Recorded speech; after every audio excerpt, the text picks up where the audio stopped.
Baik, assalamualaikum warahmatullahi wabarakatuh. Waalaikumsalam warahmatullahi wabarakatuh. Di sini channel Bisikan Hati akan selalu mengupas tentang permasalahan-permasalahan yang ada di sekeliling kita dan bagaimana solusinya.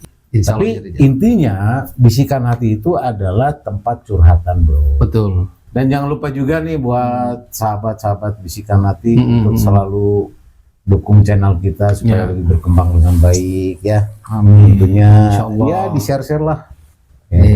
Dan doakan mudah-mudahan kita bisa menjadi jembatan buat kita semua, Buat semuanya. buat netizen juga ya.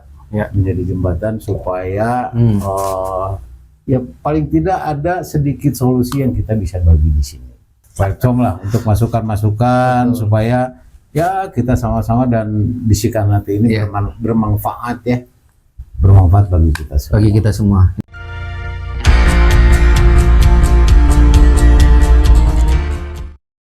Selamat malam nih Bang Wigo. Malam. Gimana nih kabarnya? Kita jumpa lagi ya. Alhamdulillah baik. Alhamdulillah sehat ya. Alhamdulillah ya. Ya, silakan Bang Wigo. Katanya punya pengalaman tadi. Iya, jadi gini nih, masalahnya sebenarnya itu yang biasa di kehidupan sehari-hari sih, artinya kita ini kan ketika berteman atau kita punya relasi gitu kan, kadang-kadang itu terselip kata-kata hutang gitu kan. Kadang-kadang maksudnya gini, nggak semuanya berteman itu pasti memanfaatkan gitu kan, tapi artinya nih ada satu sisi yang boleh dibilang itu ya karena berteman kan, bro bantulah saya butuh sesuatu nih gitu kan, karena kita teman kan, ya udah sok. Ketika ada salah satu teman lah ya, ini udah lama nih. udah lama. Jadi awalnya sih sebenarnya dia tuh sifatnya itu ceritanya tuh mau buka usaha lah gitu kan. Buka usaha ceritanya kan, yuk kita buka usaha bareng nih. Lu punya duit berapa nih gitu kan? Ya adalah, butuh berapa modal nih? Sekian ratus juta katanya kan. Udah, saya ada berapa? Ya sekian. Share profitnya gimana? Ya udah nanti begitu. Ini kita bicara bisnisnya kebetulan di mobil bro, jual beli mobil bro. Oh, mau jual beli mobil, iya, beli butuh mobil, dana. butuh dana. Jadi dana usaha itu kan, bareng lah ya. usaha bareng awalnya gitu. Ini berjalan lancar kan, berjalan lancar sampai kita akhirnya di showroom itu punya beberapa mobil lah. Nah saya nggak ngerti karena kan saya percaya kan, karena yang memang dia ini yang ahlinya di bidang jual beli mobil kan. Saya sifatnya ya udahlah, saya ibaratkan bahasanya mah investasi gitu kan. Investasi dia yang kelola. Iya, tapi investasi kepercayaan gitu. Karena kenal.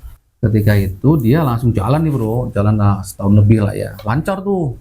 Mobil tadinya 1 sampai 7, kadang 10 gitu kan, ya kayak gitu kan. Saya nggak ngerti sistem jual beli seperti apa gitu kan. Pokoknya dia janji, bro setiap ada mobil laku 1 ada profit, kita share gitu. Gimana hitungannya? Udah pokoknya kita 50-50 lah gitu kan. Udah ada mobil tuh, saya percaya kan suatu saat dia nggak kasih gitu loh, nggak kasih profit dari mobil Star kan. Saya tanya, gimana nih share-nya? Oh ya nih, uangnya diputerin lagi untuk nambah mobil. Percaya dong. Sampai suatu saat itu tiba-tiba mobil berkurang gitu. Mobil berkurang, duit berkurang gitu kan. Sampai akhirnya terakhir itu tuh mobil tinggal 2. Nggak ngerti saya sistem motornya seperti apa. Akhirnya pas mobil tinggal 2, 1 dilepas, katanya ketipu lah gitu kan. Ketipu nih sama si pelanggan, katanya mobil dibawa lari, terus dia pas ketangkep laporin ke polisi, terus dia bilang katanya masalah angsurannya belum sanggup gitu kan. Ya udah, habis itu ya gimana nih duit saya sebelum gitu kan. Ya nih bro, pokoknya nanti ini laku kita bergerak lagi gitu kan. Pokoknya intinya bangkrut lah bro gitu kan. Banyak modus ya. Ya saya percaya banget lah dia teman dekat gitu kan. Bangkrut lah, saya nggak ngerti duitnya kemana gitu kan. Saya Mobil tanya, nggak ada. mobil nggak ada, duit nggak ada. Saya tanya, lah ini mobil, duit saya tuh gimana ceritanya nih? Kan lu rencana share profit kan, 50-50 dari kita setar, lu bilang katanya profitnya masih dibagi untuk nambah modal mobil lagi kan. Dan memang berkembang gitu, udah 2 mobil, naik jadi 3 mobil, 4 mobil seorang. Udah dia kan, terus dia janji, ya bro, pokoknya semua tanggung jawab. Ya bukan masalah tanggung jawab nih, saya bilang gitu kan. Kita dari awal kan investasi gitu kan. Iya. Udah lah. Udah kesepakatan nggak? Kesepakatan. Hah? Udah ada kesepakatan nggak waktu itu?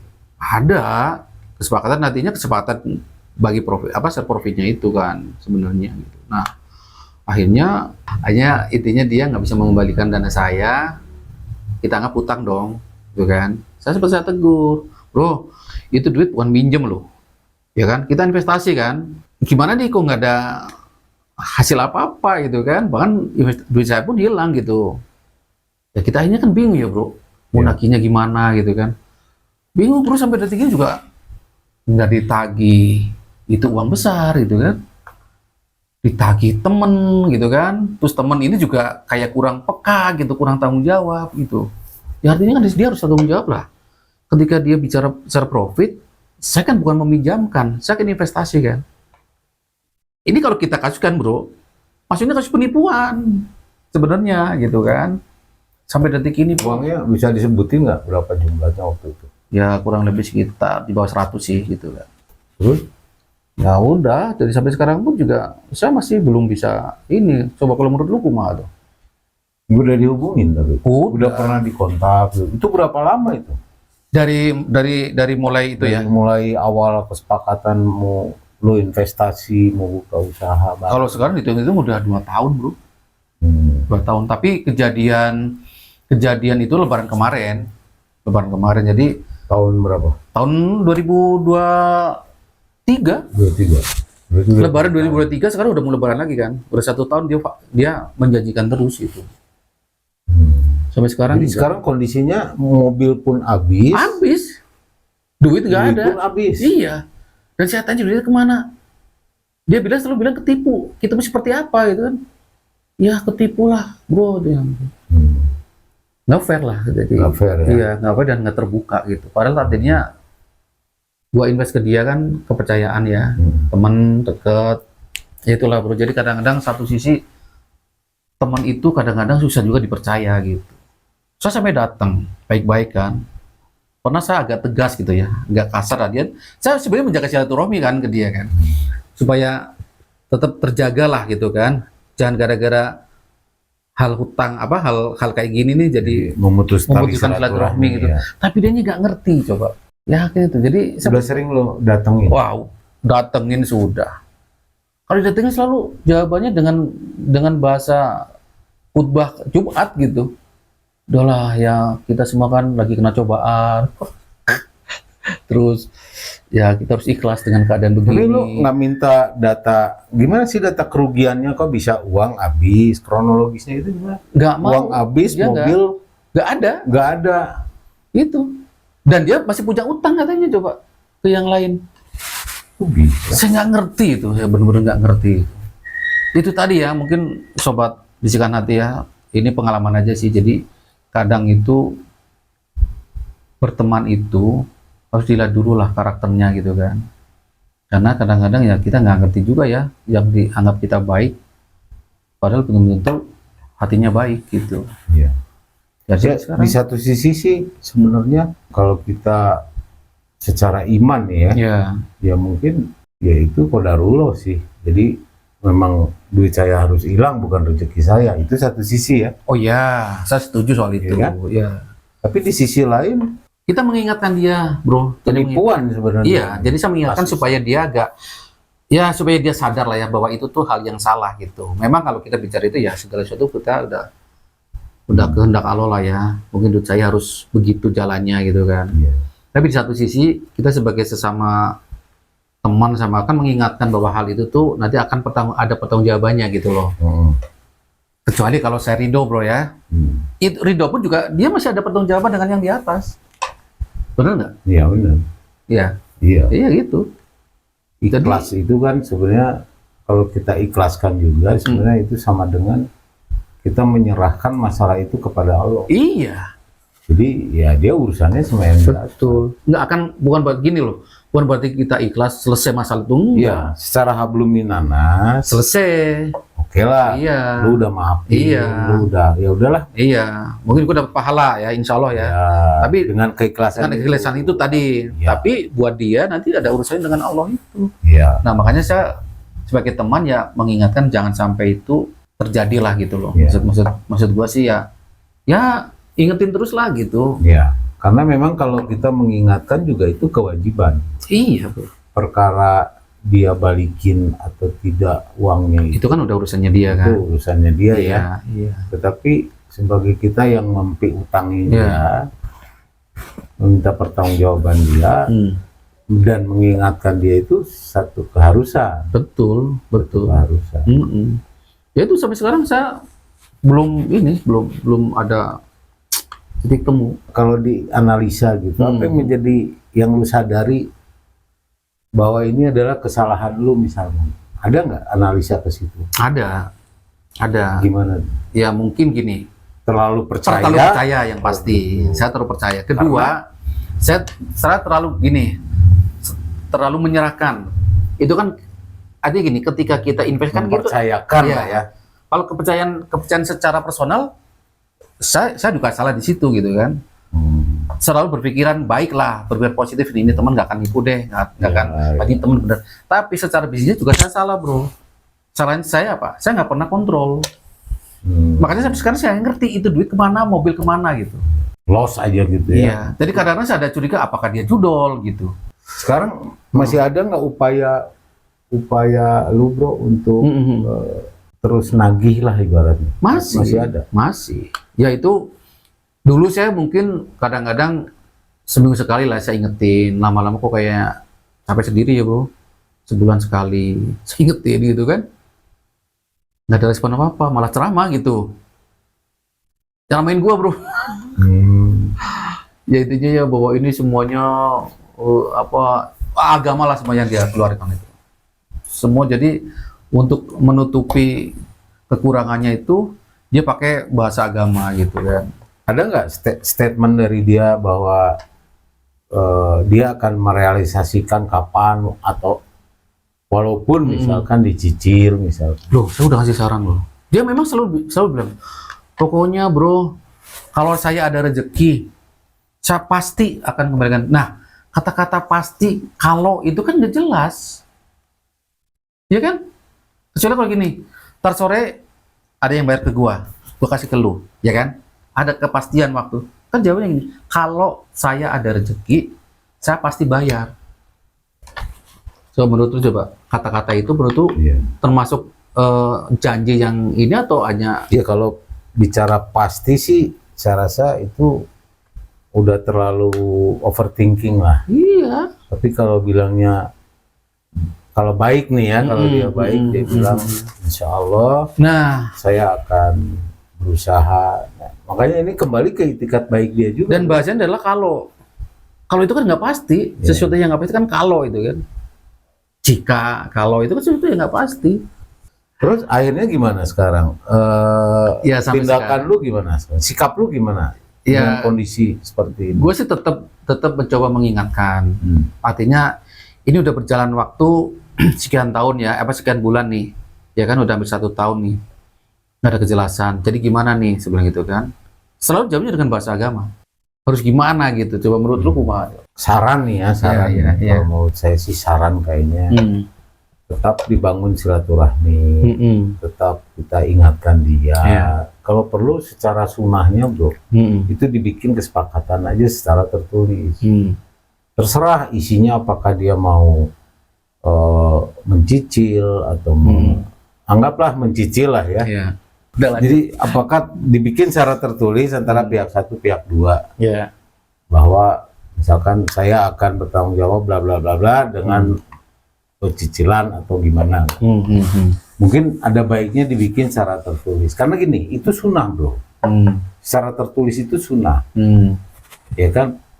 Yang penting ada itikat baik dari dia gitu loh. Kalau dia menandatangani itu berarti ada itikat baik.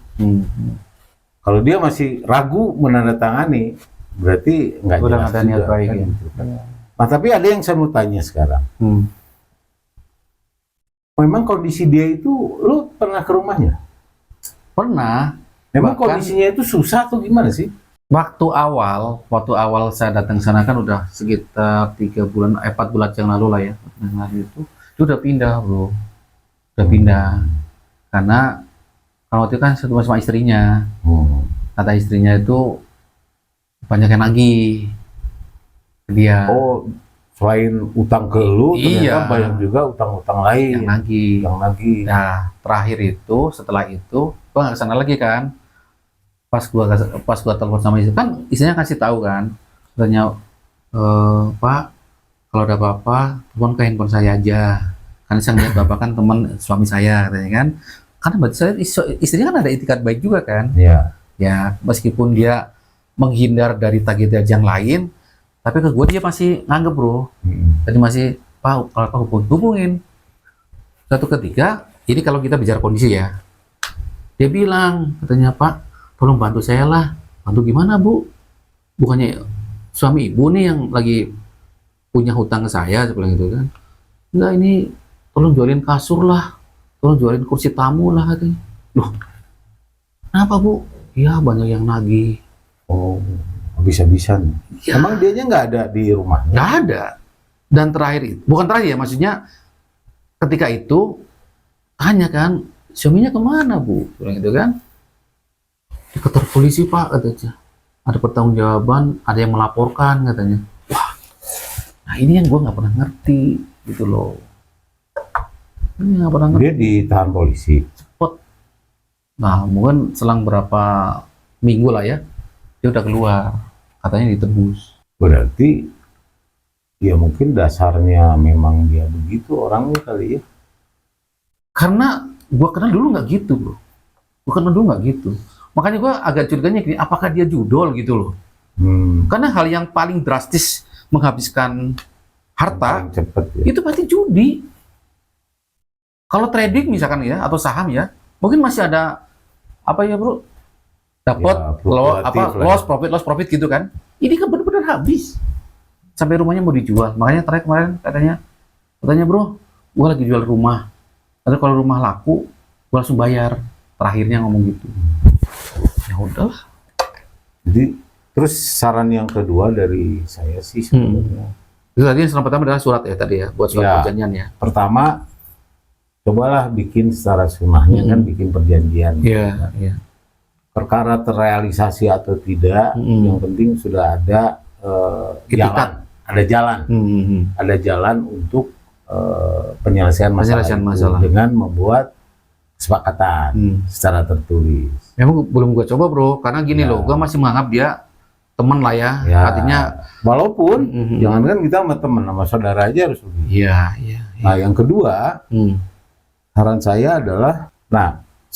saya yang kedua adalah tetap kita doakan dia, bro, supaya dia diberikan kemudahan Iya. untuk melunasi semua Hutang-hutang. kewajiban-kewajiban. Iya, iya. Bukan ke Bukan hanya ke lu doang, Iya, ke yang lain juga, Iya, iya. ya kan? Kita bantu dia dalam doa, semoga Allah Subhanahu Wa Taala itu memberikan jalan keluar Iya, gitu loh, dari semua masalah itu. memberikan hidayah supaya dia selesai, ya kan? Karena masalah hablum minanas ini harus diselesaikan. Iya. Dan itu mumpung ada di dunia kan. Ya, mumpung masih ada di dunia. Nah, sehingga itu satu kebaikan buat lu juga gitu. Mendoakan orang yang justru orang itu bermasalah sama lu malah doain gitu, Iya, iya. ya kan? Iya. Nah, siapa tahu doa kita juga dijawab sama Allah. Diberikan kemudahan dia, Iya. dia diberikan hidayah, jadi lebih baik. Dampak ke gua lagi ya, Bro. Ya, bukan hanya ke lu kan, tapi ke yang lain juga bisa Iya, selesai dan segala macam, sehingga kembali ke kehidupan yang normal. Yang lah. normal lagi lah gitu ya. Karena yang bisa menguatkan itu dan merubah dia itu ya cuman Allah. Iya, iya. Nggak ada siapapun. Ya. Nah, ini juga itu dari gue ya masukannya ya. Nah, mungkin dari para netizen juga nih. Oh iya, iya, saya tunggu nih. Saya Ya, tunggu lah. Jadi sobat-sobat bisikan hati nih, kalau misalkan ada saran selain yang tadi ya, ada tambahan saran nih misalnya itu. Tulis aja di Tulis kolom aja di komentar. komen. Nanti kan Karena mungkin kita bisa juga butuh solusi, bro. betul. Kita juga bisa diskusi yang lain juga kan. Artinya ada ide begini gimana gitu kan. Nanti kita bahas lagi Ya, di silakan buat berikutnya lah gitu. sahabat-sahabat bisikan hati. Iya. Barangkali Anda punya satu solusi lah, Betul. atau satu nasihat atau satu ide untuk menyelesaikan masalah ini. Jalan yang terbaik tentunya. Iya, iya. Silakan Anda tulis di kolom komentar gitu Oke. kan ya, bro ya. Betul, betul. Pesan moral dari masalah yang lu hadapi ini, udah bersama temen ini, kira-kira apa nih pesan moralnya? Ya, jagalah kepercayaan yang pastikan sesama teman gitu. Jagalah kepercayaan karena gini loh, kejujuran adalah harta yang paling mahal, bro. Jaga kepercayaan, ya, bersikaplah jujur lah gitu loh. Sekarang mahal, bro. Jujur sama itu kan susah sekarang, zaman sekarang. Barang langka itu. Iya. Jujur barang tuh langka. udah barang langka Benar. sekarang. Kadang-kadang kita menganggap, kita berusaha jujur, kadang-kadang lingkungan kita. Zaman sekarang tuh jujur itu kayak hal yang lumrah, bro. Betul.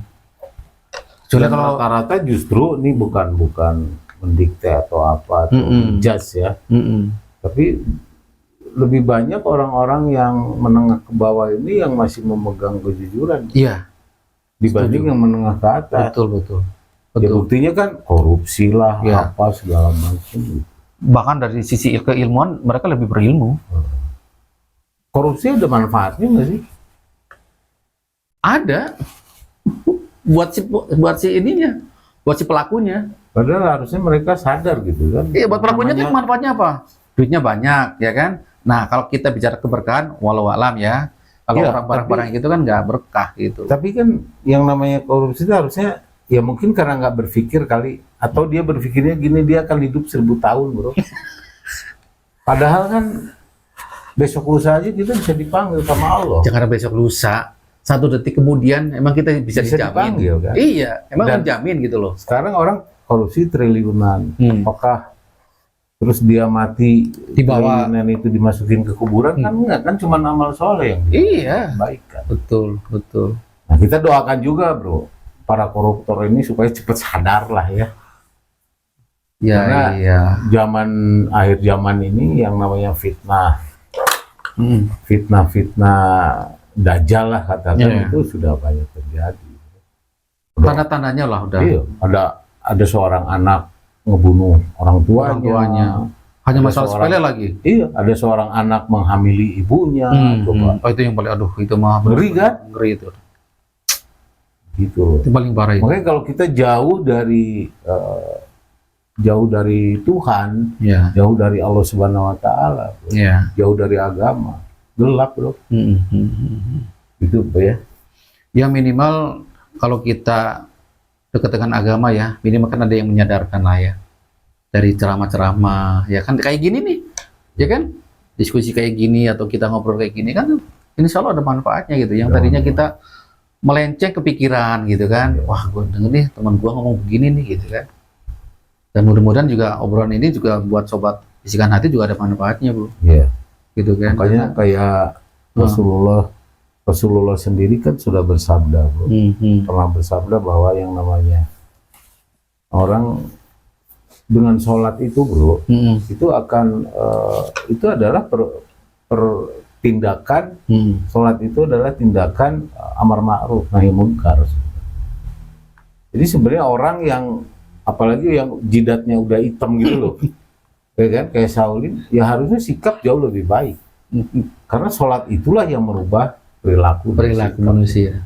Jadi kalau sholatnya rajin tapi tidak berubah, berarti salah dengan sholatnya. Dengan sholatnya, Salah. iya. Berarti dia belum sholat, bro. Iya. Meskipun dia secara ritual menjalankan Iya. sholat. Secara syariat dia Iya, sholat. Iya. Ritualnya ya. Jadi dia hanya dapat ritualnya aja. Jadi manfaat sholat belum dapat. Iya. Gitu. Karena yang saya pernah tahu gini, bro, mendirikan sholat sama melaksanakan sholat itu berbeda. itu jauh, sangat jauh. Jadi mendirikan sholat ketika kita di masjid, Betul, itu mendirikan sholat. betul. Melaksanakan sholat kapan? Ketika kita Ketika kita keluar dari masjid. Betul. Bagaimana Ketika sholat laku itu? Kita tawadu, Hmm. terus menundukkan kepala, Iya. menundukkan pandangan, apa segala macam. Hmm. Buat sahabat-sahabat bisikan hati, Hmm. mudah-mudahan ada satu manfaat yang bisa diambil dari obrolan kita Insya Allah lah, insya Allah. yang ngawur ini, bro ya. Iya. Kita ngobrol ngawur nih sebenarnya. Tapi ya Mudah-mudahan ada manfaatnya ya. Iya. Kita bisa berbagi. Iya. ya kan. Hmm. Dan kalau sahabat bisikan hati juga punya masalah, silakan berbagi. Silakan ya, berbagilah. Misalkan tiba-tiba nih si sobat bisikan hati ini ada curhatan ya Saya ada masalah gini-gini, sampaikan aja. Ya kan? Kan kita coba apa ya, kasih masukan kan Ya. gitu. Gitulah. Oke, para sahabat Bisikan Hati, itulah tadi obrolan santai kita dengan Iya. Bang Migo di sini. Hmm. Mudah-mudahan banyak hal yang kita bisa ambil di sini. Amin. Terutama buat kita ya, Banyak bro. pembelajaran Iya, ya. terutama buat Terutama kita buat nih. kita nih. Iyalah. Kita kan mengevaluasi. Betul, kalau ada dampak buat sobat Bisikan Hati, alhamdulillah. Ya, Gitu. ya. Jadi itu aja. Jangan lupa untuk komen-komen ya di bawah kalau Pasti. ada masukan silahkan. Iya, kita butuh banget lah. Ya. Kita butuh banget. Jangan lupa juga untuk mendukung nih channel ini supaya kita bisa berkembang lebih cepat lagi. Betul. Benar nggak, bro? Dan kita akan banyak bercerita, dan kita akan banyak curhat-curhat lagi yang sifatnya itu dari hati. Ya. Jadi bisikan hati itu keluarkanlah apa yang para sobat bisikan hati ini Rasakan ya yang atau pendam. sampaikan aja. Daripada dipendam, bro, jadi jerawat. Karena ada istilah begini juga nih, kalau kita punya beban masalah terus kita curhat ya, itu Katanya lebih plong, bro. iya, katanya itu mengeluarkan.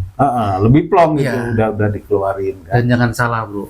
Istilahnya kalau udah kita- dimuntahkan Iya, lah. kalau kita menyimpan masalah itu, bro, itu beban mental kita tuh berat. Berat. Dan itu akan mengganggu fisik. Ya, Fisik, terutama kesehatan. Iya. Pikiran Pasti. jadi mengganggu kesehatan Iya. segala macam, Banyak dampaknya. mengganggu kejiwaan, ya kan? Betul. Akhirnya beban masalah terpendam banyak, begitu jalan senyum-senyum sendiri, bro. Nah, Ngobrol sama tiang listrik, ya kan bahaya kan? menganggap telis dia bisa dengar, bisa jawab Nah, ya. Jadi buat Iya, sahabat benar. Bisikan Hati lebih bagus ya, ayo kita Sampaikan curhat aja. di sini. Iya, sampaikan aja. Atau ya kalau mau ngobrol sama tiang listrik ya silakan. Karena gini loh, kalau misalkan sobat bisikan hati itu mau ya menyampaikan curhatan ke kita ya kan, dari hati lah ya, dari hati nih sampaikan. Kan itu kan bisa memberi apa sih pembelajaran buat Yang lain juga. yang lain gitu loh. Dan jangan takut nih sahabat Bisikan Hati, Ya. jangan takut ya. Anda bercerita di sini, Aman. kami akan identitas Anda Nggak akan terbuka lah. nggak akan dibuka. Nggak akan dibuka. Ya. Yang kita akan bahas adalah isinya. Ya. Siapa yang mengirim itu Si bulan. ya iyalah, kita akan tutup kok. Mudah-mudahan bermanfaat buat kita semua. Amin, amin. Dan kita tentunya akan terus membahas hal-hal yang terjadi dalam kehidupan kita sehari-hari, serta kita akan selalu mencari masukan atau solusinya seperti apa ya. Betul. Tapi menurut kita itu. Iya, pasti, ya. iya. Itulah dia. Sip. Sampai ketemu lagi di video-video berikutnya. Jangan lupa untuk tinggalkan komen, kemudian like dan subscribe untuk mendukung channel ini berkembang lebih baik lagi. Sip. Assalamualaikum warahmatullahi wabarakatuh. Waalaikumsalam warahmatullahi wabarakatuh.